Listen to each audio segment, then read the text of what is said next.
चलिए इसकी गहराई में चलते हैं। आज के इस एक्सप्लेनर में हम एक ऐसी रहस्यमयी दुनिया का विश्लेषण करने वाले हैं जो सदियों से हिमालय की अंधेरी गहराइयों में कहीं दबी हुई है। ये कोई आम कहानी नहीं है, बल्कि एक ऐसा सिनेमाई रहस्य है जो सच में हमारी सोच से भी बहुत परे है। कभी सोचा है कि हमारे पैरों के ठीक नीचे इस धरती की असीम गहराइयों में आखिर क्या हो सकता है? हिमालय की प्राचीन किंवदंतियां एक ऐसे ही छिपे हुए आयाम यानी नागलोक की बात करती हैं। कहा जाता है कि इस पर बेहद शक्तिशाली नाग देवताओं का राज है, और अगर कोई इंसान अपनी हद से ज्यादा जिज्ञासा वहां ले जाए तो सच में उसके परिणाम बहुत ही भयानक हो सकते हैं। भाग 1, गुफा की पुकार, हिमालय का एक वर्जित द्वार। बात 1998 की है। अर्जुन नाम का एक बेहद जिज्ञासु खोज करता था।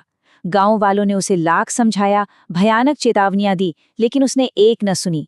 उसका बस एक ही लक्ष्य था, नागद्वार के नाम से मशहूर एक रहस्यमयी वर्जित गुफा के पीछे का सच सामने लाना। चलिए अब आगे बढ़ते हैं और देखते हैं कि ये सब कैसे परवान चढ़ता है। जैसे ही अर्जुन उस घने अंधेरे में कदम रखता है, माहौल में एक अजीब सी सिहरन पैदा होने लगती है। सबसे पहले तो जंगल के पक्षियों की आवाजें बिल्कुल गायब हो जाती हैं, एकदम सन्नाटा। फिर अचानक से वहां का तापमान तेजी से गिरता है और हवा इतनी भारी और दमघोटू हो जाती है कि सांस लेना भी एक संघर्ष लगने लगता है। इस डरावने सफर को अगर समय के हिसाब से देखें तो पहले घंटे में अर्जुन उस शांत जंगल को बहुत पीछे छोड़ चुका था। 2 घंटे बीतते बीतते उसे गुफा की सीलन भरी दीवारों पर प्राचीन सांपों के रहस्यमयी आकृतियां नजर आने लगी। और फिर तीसरे घंटे में एक चमकता हुआ नीला पोर्टल खुलता है। अर्जुन उसके अंदर जाता है और वो भारी पत्थर का दरवाजा हमेशा के लिए बंद हो जाता है। अब वापसी का कोई रास्ता नहीं था। अब जरा उस दृश्य की कल्पना कीजिए, एक ऐसी दुनिया जहां कोई आसमान ही नहीं है। यही था नागलोक, जमीन के नीचे बसी एक अवास्तविक दुनिया जो सिर्फ एक अजीब सी नीली रोशनी से जगमगा रही थी। और सबसे रोंगटे खड़े कर देने वाली बात, ये जगह विशालकाय, चमकते हुए शक्तिशाली नागों से भरी पड़ी थी। भाग 2, सर्प सम्राट राजा नाग का सामना।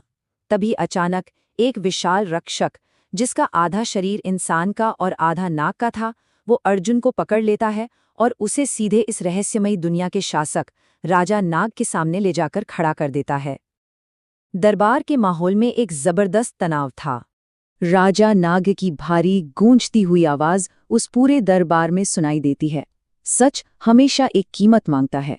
अब इस स्लाइड के बारे में जो बात सबसे दिलचस्प है वो ये है कि इस दुनिया में इंसानी जिज्ञासा को बिल्कुल भी बर्दाश्त नहीं किया जाता। इसे एक अपराध माना जाता है जिसकी बहुत भारी सजा भुगतनी पड़ती है। और यहीं पर कहानी में एक बहुत ही चौंकाने वाला सच सामने आता है। अर्जुन कोई आम इंसान नहीं है। असल में उसके पिता भी कभी इसी दुनिया में आए थे और एक परीक्षा में हार गए थे। अर्जुन के भीतर खुद एक नाग रक्षक की प्राचीन आत्मा सोई हुई है। उसका नाता सीधे इसी शक्तिशाली वंश से है। इस सच के खुलते ही अर्जुन को एक बेहद मुश्किल धर्म संकट में डाल दिया जाता है। उसे चुनना था, या तो वो नागलोक में ही रुक जाए और अपनी उस असीम प्राचीन शक्ति को अपना ले, या फिर इंसानी दुनिया में अपनी माँ के पास वापस लौट जाए। लेकिन अगर वो लौटता है तो उसे नागलोक की अपनी सारी यादें हमेशा के लिए मिटानी होंगी। भाग 3, विनाश का गर्त, विषधर का जागरण। अब इससे पहले कि अर्जुन कोई फैसला ले पाता, अचानक नागलोक की जमीन भयानक तरीके से कांपने लगती है। एक बहुत बड़े विनाशकारी खतरे ने दस्तक दे दी थी। और ये नया खतरा था विषधर, एक भ्रष्ट और निर्वासित सर्प जो पूरी तरह से काली ऊर्जा और अहंकार में डूब चुका था।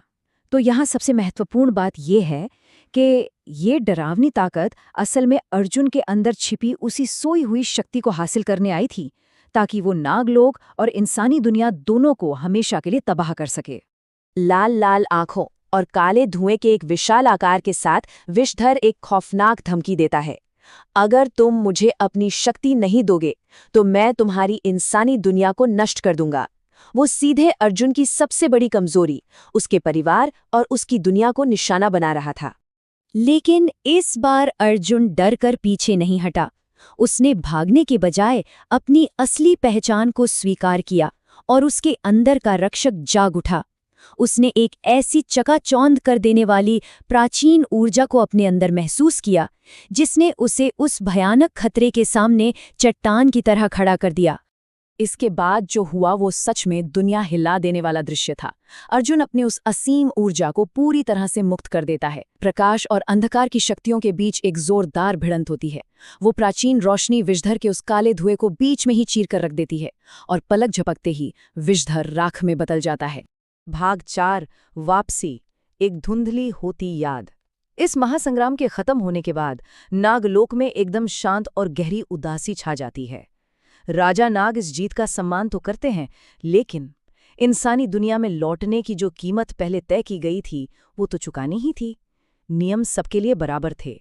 अर्जुन की वो जीत और पूरी रहस्यमयी दुनिया एक पल में तेज सफेद रोशनी में गायब हो जाती है, और जब अर्जुन की आंखें खुलती हैं तो वो उसी जंगल की धूल में अकेला पड़ा होता है।